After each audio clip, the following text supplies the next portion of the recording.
the problem with the Toyota Supra. Now, the new Toyota Supra, I mean. Now, the problem's basically simple. It's the engine. The engine is a V6, which is a nice engine, but it's not powerful enough.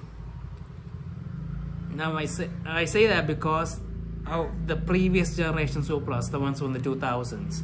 Now, those engines could be modified to hell.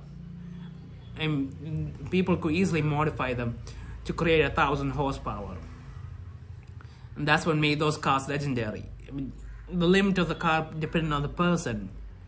They had nothing to do with the factory. That's how those engines were made. Those were strong engines that could handle a lot. And when you're announcing a successor to that legendary car, you expect a lot of power and a great engine from that. And we didn't get it. And honestly, tuning nowadays isn't all that big anymore. I mean, people still tune, but no one's obsessed with tuning because you can actually get cars with a lot of power right from the factory. As compared to back then, when getting 1,000 horsepower from a car wasn't something you can ever say for a manufacturer. I mean, the first 1,000 horsepower car was the Bugatti Veyron, and that was a super expensive hypercar. It was the first hypercar.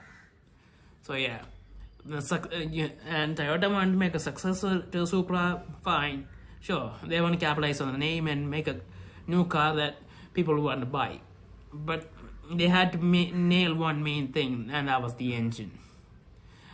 They had to make a really powerful engine. A V8 would have been better.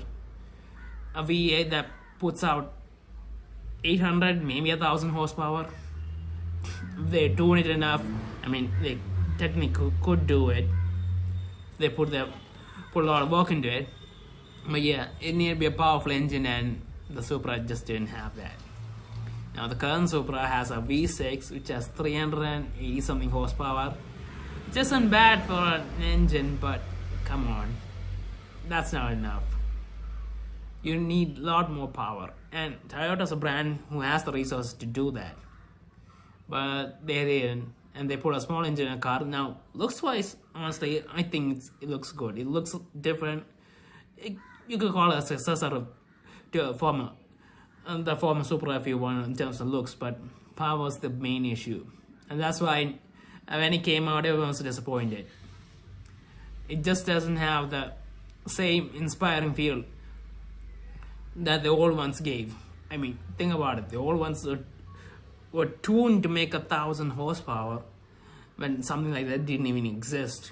Manufacturers never did that. Regular people in workshops could do that, and that made it special. And this car doesn't have anything special about it. That's the main problem. It's not a special car. It looks great, but it's not a special car. Now, maybe in the future they could update it and put in a V8 or a hybrid V8 or something and that can push out 1,000 horsepower, and that could fix the problem as long as the price is still reasonable. I mean, if it gets too expensive, then yeah, it's not gonna work again, because people aren't gonna pay that much for Toyota when they have a lot of other sports car brands available. But yeah, they need to do something on the engine, and I don't know if they're going to, considering that everything that's going on with EVs and all that. I mean,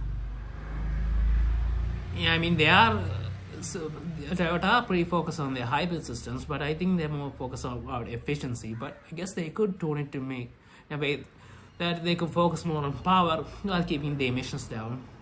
And if they create a Supra with 1,000 horsepower, a V8 Supra with 1,000 horsepower, that could work at a reasonable price. That could be the way to make the Supra great again. But that's a hope.